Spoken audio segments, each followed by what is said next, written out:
neropa raJesu hakuna chirwere chinotenderwa kuvhiringidza maplans ako. Am I talking to someone? Neropa unovaka nekuda kwokuti ropa rakaira paKalvari rinotidzikinura, nekuda kwokuti ropa rakaira paKalvari rinoporesa. Kuporeswa kwako kwakauya kudhara. Kana makore ese wanga wachimuvhiringidzwa nekurwara, wanga wachitadza kushanda nekuda kwekurwara, uchitadza kubata mari nekuda kwekurwara, manheru anhasi pane yandasimukira yekuti kune ropa raJesu rinoporesa marwadzo, kune ropa raJesu rakaitirwa kurapa vese vanorwadziwa. Gore rino unovaka, hakuna chirwere chinokutadzisa. Ndafunga ndinova ndiri kutaura naye ungosimukira Jesu kuti makaita henyu, makaita henyu Jesu.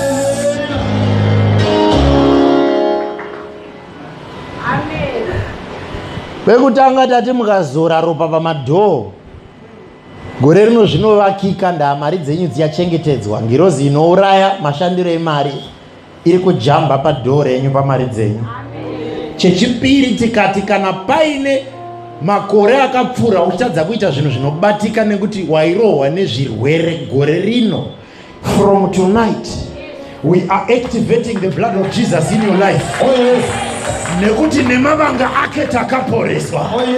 Sei tichiti takaporeswa. Sei tichiti takaporeswa. Ropa rake rakabuda akaenda naro. One of the things jakanorevererwa because kunonzi kana tatadza tine murevereri mumwe chete kuna Baba anova Kristu Ishe Jesu. Chaakaenda kunoreverera chimwe ndechekuti kune vanorwara Mwari. Ende kune vamwe vanopotserawo zvirwere kune vamwe.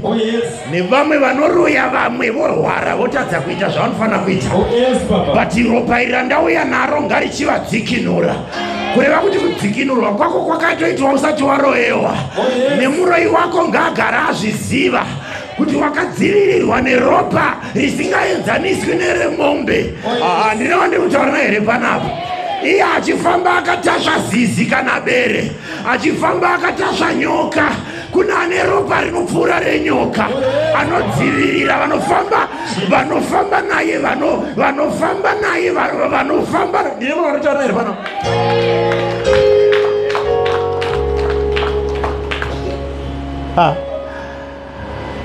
Ane vanovana kuchichiudza manheri anhasi mbva vachiudza vamwe vanoti kana akuda kudai zvikada kudai onzwa aita musoro azodi mari dzese dzoperera muchipatara dzaanga akaunganidza.